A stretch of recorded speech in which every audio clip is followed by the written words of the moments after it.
Ada doktor gapo dia tak tahu. Doktor sakit puai kau gapo dia tak tahu. Beritahu suami sentuh isteri tidak batal wuduk. Bukan doktor sakit puai ni. Nama doktor PhD. Doktor Palo Sapoh. Nama doktor Palo Sapoh kata sentuh isteri tidak batal wuduk. Sebab cerita Sayyidina Aisyah gini, dalam mazhab kita batal wuduk.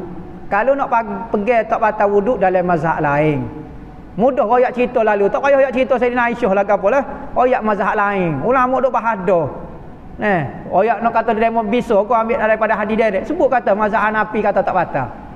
Mudah. Mazhab Syafi'i kata batal. Mudah selalu gitu. Demo nak jadi Syafi'i kau nak jadi Hanafi. Biar jelas. Jangan nak makan nasi khabu dengan tomie. Tak boleh. Nasi khabu ni payah. Dia kena kalau tomie tak boleh. Kena jauh. Dia kena pakai sos. Nasi khabu so, tomie so. Baru rasa dia. Ni nak makan sekaligus, tomie tak jadi, nasi khabu pun tak jadi. Cerita Sayyidina Aisyah lagu ni.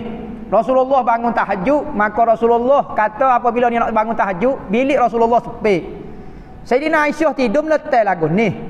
Ni tempat tidur Rasulullah. Rasulullah nak semaya, kaki duk jolok depan. Maka Rasulullah tarik kaki, belok kaki, sujud. Nak sujud. Maka kata dalam hadis tu, Rasulullah pegang kaki Aisyah, tarik, sujud. Batal. Tak batal sembahyang Rasulullah sembahyang. Rasulullah pegang kaki Sayyidina Aisyah. Cerita ini, hadis ni riwayat musim sejuk. Sayyidina Aisyah tidur pakai selimut. Maka Rasulullah pegang kaki Sayyidina Aisyah atas selimut, dalam selimut, tarik gitu. Baru Rasulullah sujud. Mana Zahir Nabi kata pegang kaki. Pegang kaki belakang supaya gini. Orang kalau pun entah jadi perawi hadis. Entah tengok popok poci-poci tengok hamba pegang tangan gini. Ustaz mengajar pegang tangan. Royak ke cerita kau yang mengajar dia pegang tangan. Ada kau orang riwayat, ustaz tu pegang tangan yang ada baju berlapis. Ada kecil lagu tu tak? Perawi hadis yang tak kecil, orang faham dah tu, yang mesti ada baju, yang pakai di baju lah. Supaya riwayat Nabi kata Nabi pegang paha sahabat. Boleh pegang paha bukan aurat. Cakap nak royak pegang paha yang berlapis dengan kain setebal 3 inci. Ada kecil lagu tu. Jadi perawi hadis ni kita kena faham cara baca hadis lagu mana. Seorang sahabatnya pakai kain lah, tapi orang pagi pegang paha juga deh. Kalau kita pegang paha pun, tu cara baca hadis. Maka Sayyidina Aisyah tu dia pegang kaki. Maka Zahir mazhab Hanafi dia kata pegang kaki. Maka mazhab Syafi'i kata dalam hadis lain setuh dengan bini ni batal semaya. Patuh ni lagu mana kita nak tangguh hadis ni? Hadis ni berlaku musim sejuk, pegang kaki dalam kain selimut, tarik. Kena lah suasana. Baca hadis jangan duk Zahir sangat gak. Tu maksud dia deh. Jadi tak usah duk keliru lagi lah. Kita mazhab Syafi'i batal. Marilah planet Pluto mana pun kita mazhab Syafi'i batal. Dia ngaku dia PhD, ada 30 putih PhD pun ikut demo lah. Tapi mazhab Syafi'i hamba batal gitu. Menyentuh bukan mahram tanpa lapik.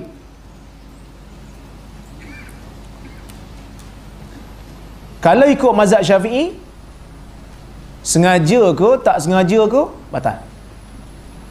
Maka sebab itu orang Melayu dalam masalah ni sangat berhati-hatilah. Dia tolong ambil kan kunci abang kat pintu. Nak pergi masjid ya, pergi naik motor. Dia pun ambil, isteri ambil. Lepas tu dia bagi kunci tu pun macam tu je kan. Suami ambil pada baju. Awak jangan sentuh, saya duduk.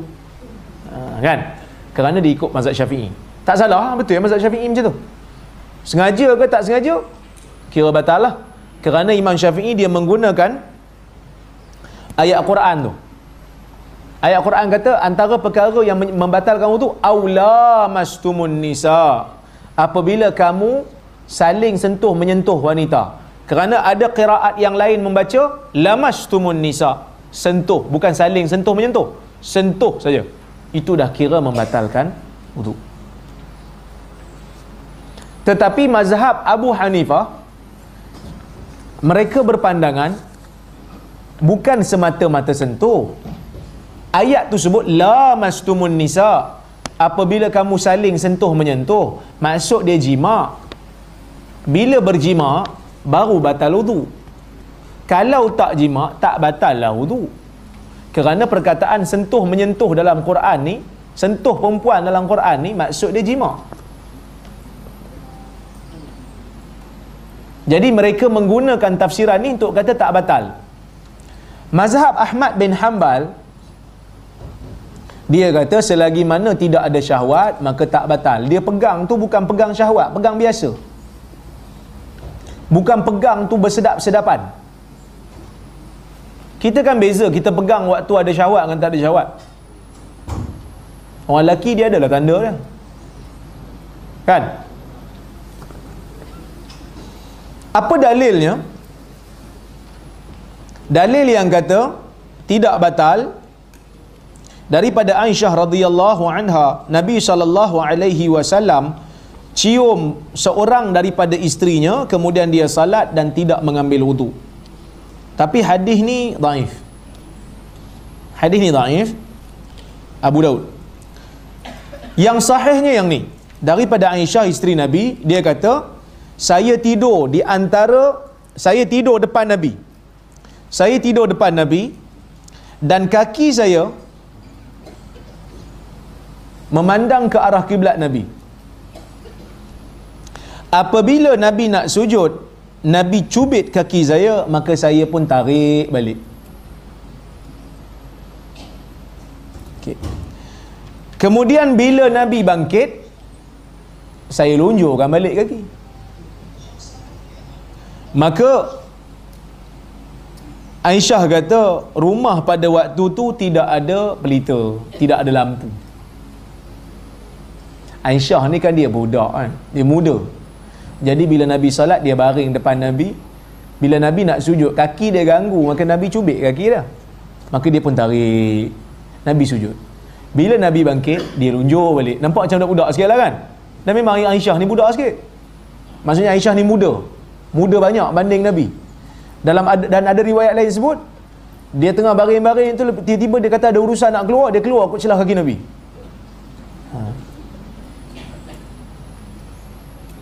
So, dalil ni membuktikan, dalil ni mengatakan secara umum lah, nak kata sentuh kaki isteri tak batal salat. Bila tak batal salat, maka wuduk tak batal. Tapi ulama mazhab Syafi'i dia takwil lah. Sebab dia dah kata ayat Quran jelas kata batal. So ayat ni, hadis ni bercanggah dengan Quran. So dia takwil, dia kata ni Aisyah pakai stokin, Aisyah pakai lapik kaki. Mazhab lain yang kata tak batal, sebab dia kata tengok jelas hadis ni umum, dia tak kata pakai stokin ke tak pakai. Dan bukan hadis ni aja, ada hadis lain juga. Aisyah juga kata, dia kata an Aisyah qalat faqadtu Rasulullah sallallahu alaihi wasallam lailatan minal firash faltamastuhu. Satu hari aku hilang Nabi, satu malam aku hilang Nabi daripada tempat tidur, maka aku cari dia. Dalam hadis riwayat Muslim ni ada satu kisah Aisyah hilang Nabi satu malam. Aisyah cari sungguh-sungguh sebab dia risau Nabi pergi rumah orang lain. Kan Nabi banyak isteri, takut pergi rumah bini lain. Mana boleh? Kata, ini turn aku. Maka dia cari Nabi. Fawaqa'at yadi ala batni qadamai. Maka tangan Aisyah, dia kata tangan aku jatuh, aku cari Nabi, gelap kan, tak ada lampu, cari, maka tangan aku betul-betul landing atas kaki Nabi. Wa huwa fil masjid, dalam keadaan Nabi dalam masjid, wa huma mansubatan, dan kaki Nabi sedang tegak berdiri, maknanya dalam sujud. Wa huwa yaqul Allahumma a'udzu biridhaka min sakhatik wa bi mu'afatika min 'uqubatik wa a'udzu bika minka la uhsi thana'an 'alaik kama athnaita 'ala nafsik. Maka Nabi dalam keadaan sujud sedang membaca, ya Allah, aku berlindung dengan keredaanmu daripada marahmu, aku berlindung dengan kemaafanmu daripada balasan jahatmu, balasan burukmu, bukan balasan jahat, balasan burukmu. Aku berlindung denganmu daripadamu, ya, yang mana aku tidak boleh hitung pujian aku ke atas dirimu seperti mana engkau puji dirimu. Maksudnya Nabi doa dalam sujud. Ni doa yang diamalkan dalam qiyamul lail. So Aisyah pegang kaki Nabi. Mazhab Syafi'i dia takwil lagi lah. Dia kata Nabi pun pakai stokin masa ni. Bukan pakai stokin, pakai khuf. Tapi mazhab yang lain dia kata tak, umum. Dia tak sebut pun pakai stokin. Dia tak sebut pun pakai khuf. Jadi dalam isu ni ada pandangan yang berbeza-beza lah. Kan? Bila ada pandangan beza, saya wallahu ta'ala alam, saya berpandangan tak batal lah. Selagi mana tidak ada syahwat. Kalau ada syahwat baru batal lah. Wallahu alam, saya pendapat begitu. Kalau ada yang nak pegang jima' aja batal Ustaz, yang lain tak batal pun boleh. Mazhab Hanafi ni masalah ijtihad. Ada yang kata saya nak pegang batal Ustaz, batal terus, sengaja ke tak sengaja batal pun boleh. Itu lebih berhati-hati. Cuma kalau kita nak amalkan mazhab Syafi'i di Mekah susah sikit. Susah sikit sebab biasanya kita akan tersentuh isteri. Sebab kita kalau kita bawa isteri, kita nak tawaf waktu haji, umrah, kita akan peluk dia lah kat depan sebab kita bimbang kan, orang tolak apa. So akan sentuh sikit, kadang-kadang dia pun terpegang tangan kita. Sedangkan tawaf perlu wudu. Jadi kalau kita nak mengamalkan mazhab Syafi'i untuk kita buat haji, memang agak sedikit sulit. Bukan sikit lah, banyak agak sulit. Jadi sebab tu tabung haji pun dia dalam isu tu dia kata bila masuk ke Mekah boleh guna mazhab Hanafi waktu haji. Kerana kalau nak ikut mazhab Syafi'i agak susah sikit. Kerana haji zaman sekarang bukan macam haji zaman dulu lah. Kan? Dan susah sikit lah nak amalkan sunnah ambil wuduk sebelum tidur tu. Kan kita bila sebelum tidur kita sunnah berwuduk. Betul?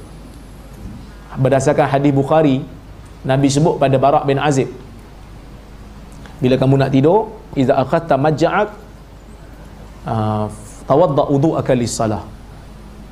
Idza akhadta mattaja'ak tawadda wudu'aka lis-salah. Bila kamu nak tidur, berwuduklah macam mana kamu nak salat. Wuduk penuh-penuh, kemudian baring di atas lambung kanan, baca doa.